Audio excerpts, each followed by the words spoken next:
What's up, everybody? Welcome back to the Malifaux lore guide. This week we're talking about Hamelin of the Outcasts. So, spoiler alert for all of Hamelin's stories, and you can find a list of those stories in the description below. Don't forget to give this video a like and subscribe to the channel so you don't miss any of my upcoming videos, and consider following Defective Dice on Instagram if that's your sort of thing. And now let's talk about Hamelin.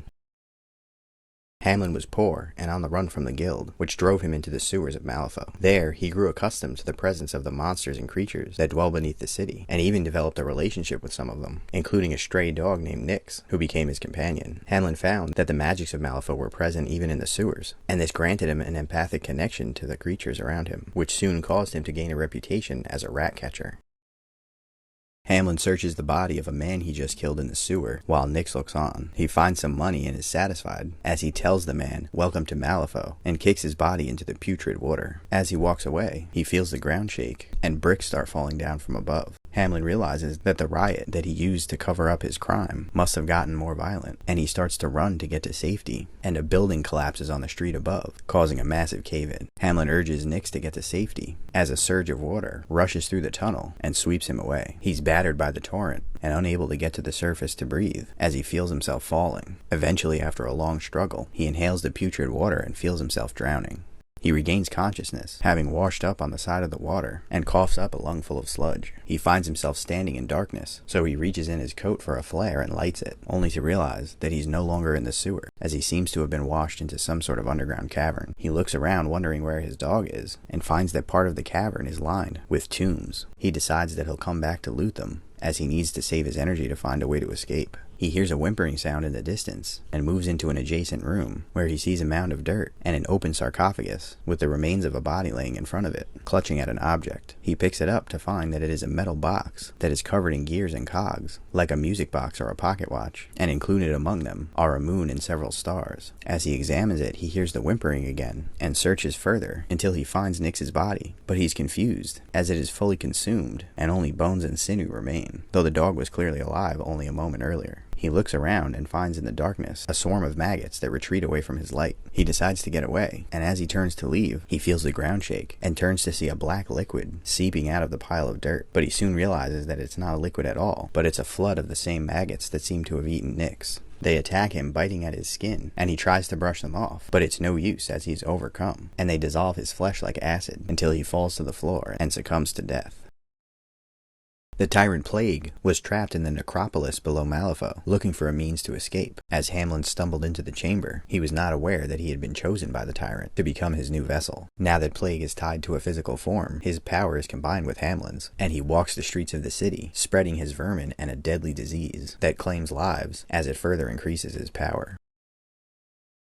Hamelin rampages through the city, leading a swarm of vermin and human followers as he searches for something important. The guild receives reports of this activity and the plague it is spreading, and they wrongly assume that it's caused by resurrectionists, so they send Lady Justice to hunt down the man responsible.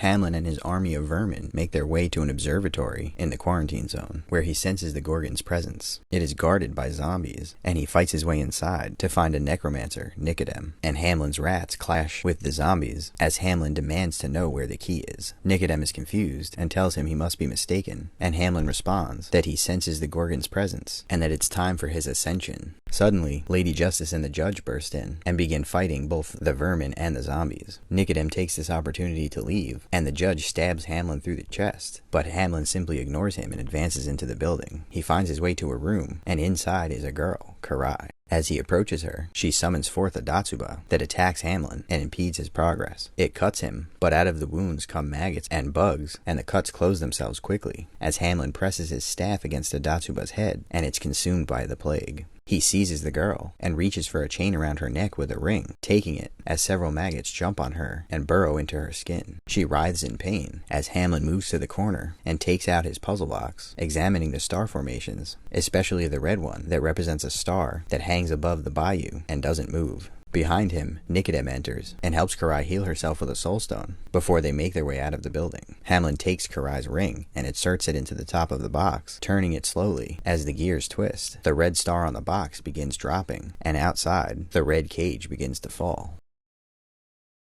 As the red cage descends to the planet, the gate between worlds opens, and Hamelin begins absorbing power, preparing for his ascension and his dominance of Malifaux. He drops the box to his feet and goes into a trance before he is interrupted by the presence of the Ikirio, Karai's ghostly alter ego. It tries to attack him, but he summons forth a stream of vermin and rats, and they quickly overtake her as he returns to his business, waiting for the ritual to complete. After a few seconds, he expects to feel the surge of power, but instead hears a click, and all the power drains from him as he opens his eyes and sees the Ikirio removing the ring from the box. He yells out, wondering how this could be possible, and the Ikirio motions to the Gaki that she had summoned that are currently gorging themselves on the vermin, and Ikirio points out that they are insatiable. Hamelin is weakened, and Ikirio seizes him and slams him up against a wall, and his body explodes in a flood of pests before the observatory self-destructs.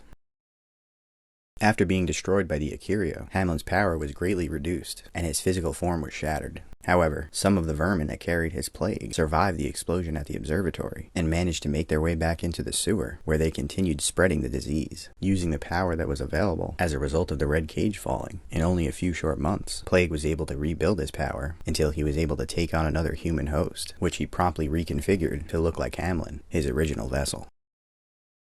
Hamelin walks over the wreckage of the destroyed observatory, a swarm of his vermin close by. He searches through the rubble, and soon a mound of critters raise up the gear-laden box until it is within his reach. He takes it, excited that the power is within his grasp once more, but then realizes that it is damaged beyond repair. He's about to lash out in anger, but then he realizes that he still has the advantage over the other tyrants who are vying for power, because he still has a damaged device, and none of the other tyrants even have that. He also realizes that this device was made, which means that it can be made again. He sits down and starts playing his flute, the melody carrying his magical influence, and soon a young, ragged-looking boy approaches, picks up the box, and walks away.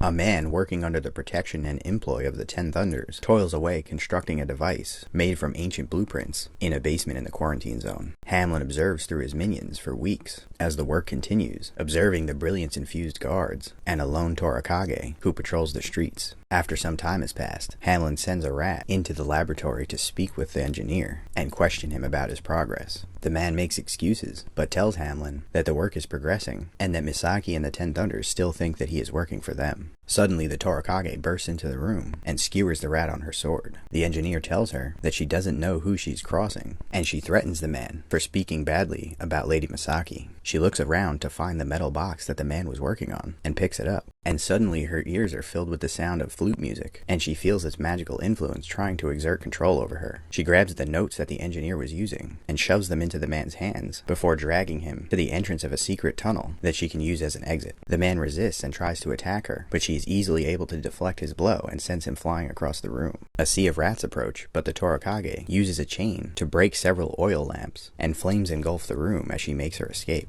Hamelin approaches the building outside as his minions try to control the fire. He recovers the engineer and brings him to a room upstairs before he senses the Torakage approaching from outside, holding the device. He speaks to her through one of his minions, asking her if she has returned because of his music or because she finally realizes the consequence of defying him. She tells the minion that she will not speak to a puppet and will only give the device back to Hamelin. He leads her inside and up the stairs as he taunts her, telling her that she has a strong body but a feeble mind, and the Torakage responds defiantly, telling him that she respectfully disagrees. When she enters the room, Hamelin demands that she hands over the device, and she holds it out to him, but suddenly she pitches it at the engineer, hitting him in the head, and he slumps over. She draws her sword and attacks Hamelin, who tells her that her efforts are futile and that she's acting like a child. The Torakage replies that she was told that any damage she inflicts on Hamelin will simply be undone by the pests and vermin that make up his body. Hamelin inquires if that is still her best plan, as she hacks off one of his arms and then the other. She shoots back that she was also told that the healing process will take just enough time, as she cuts off his head and takes a handful of smoke bombs and shoves them down his neck. Though designed for smoke and not for damage, the bombs have enough power to peel away part of Hamelin's body and he collapses. She takes the opportunity to recover the plans and stands over the engineer, telling him that he deserves much worse than this, and skewering him with her sword. She then makes her escape onto the roof of the building and into the night. Later, Hamelin sits on a bed with the device in his lap. He opens it, and inside he finds all of the gears missing, replaced by dead rats and rocks. He feels his anger building, but he suddenly realizes that he's laughing. Hamelin had been growing comfortable with the slow but careful pace that his plans had been going at, but when he senses the return of Titania, he decides that he needs to consolidate his power quickly because she actually poses a threat to him. Luckily, several other conflicts were going on within the city, as well as a tuberculosis outbreak, so very few people noticed the return of the Piper's Plague. That is, until Hamelin was seen again walking the streets of the city, accompanied by his flute music.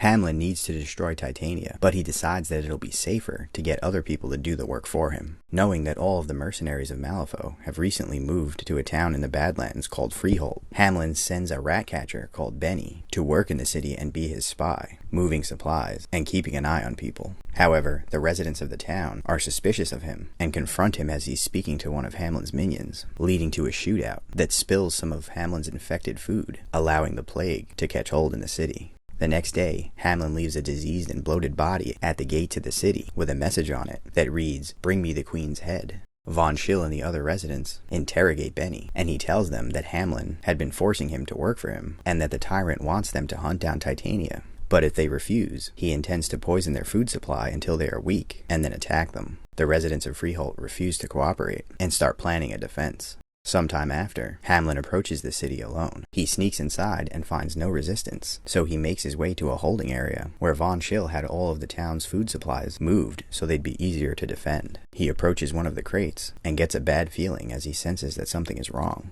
Suddenly, Von Schill and several Free Corps men approach, guns drawn, and Hamelin comments that this is no way to greet a potential client. Von Schill responds that they have considered Hamelin's terms and are declining, and Hamelin shoots back that he misunderstands, as it was not a request, but a demand, and that Von Schill and his followers would do Hamelin's bidding whether they like to or not. Von Schill declares that they still won't agree, as they don't give in to bullies, and he gives a signal, as several of the crates fall open and Free Corps men step out, guns ready. They advance on Hamelin, who puts up a resistance, but soon he is shot through the chest and falls to the ground. Von Schill approaches him and tells him that he shouldn't have underestimated the Free Corps, and Hamelin agrees, stating that it would be silly to expect anyone to come to such a place without reinforcements. At that, he puts his flute to his lips and plays a note, causing half of the men in the courtyard to fall over vomiting, and the remainder of the crates open to reveal rotten and diseased food, as well as rats and stolen children. They swarm the battlefield and engage Von Schill and his men, who put up a stiff resistance, but are vastly outnumbered, and start falling back against the huge swarm of pests and diseased children. They retreat into an old cave, and as Hamelin approaches, he senses that the interior has been disinfected and doused with cleaning supplies, causing his followers to be hesitant to follow him inside. He walks into the darkness and searches, all the while threatening and taunting the Free Corpsmen. But suddenly he senses a familiar presence and turns to see Tara. She comments that he shouldn't have come alone, and he shoots back at her that he is never alone, playing a note on his flute, and a swarm of rats reveal themselves in the darkness. Tara charges at him, and he deflects her blow, counterattacking and striking her in the knee with his staff. She falls and disappears into the void, reappearing a second later and pressing the attack. Hamelin tells her that she knows that entities like them can't be killed so easily, and Tara responds that she's counting on it, as she swings her sword, hitting him in the forehead and causing his body to disintegrate. A few feet away, a swarm of pests starts to reconstitute itself into the form of Hamelin, and just as it's completed, Talos reveals himself from the shadows. Before Hamelin can respond, the construct uses its giant hammer to hold him down and then stuff him into the void in its chest.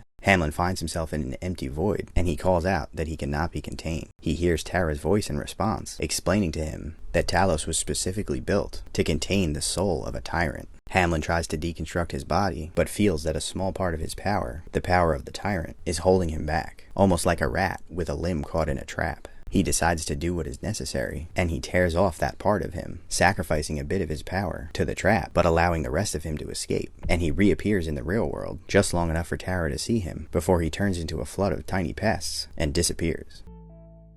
So that's it for Hamelin. I think the characters who are associated with the Tyrants are some of the most interesting to read about in Malifaux. It's cool to see their plans for world domination, but even cooler once Titania comes back to see how afraid of her they are. You really get the sense that the Tyrants have no fear except for Titania, and it really makes me look forward to where her story's gonna go, with her building her power back up. But all the Tyrants have been having kind of a tough go at it lately, and I wonder what's gonna happen to Plague's power now that he sacrificed some of it to Talos. I guess we'll have to wait and see in the next book. But anyway, drop a comment below and let me know what master you'd like to see me do a video on next. Check out the channel's new Instagram page if you like pictures of miniatures, and don't forget to like this video and subscribe to the channel so you don't miss the next video I put up. And thanks for watching.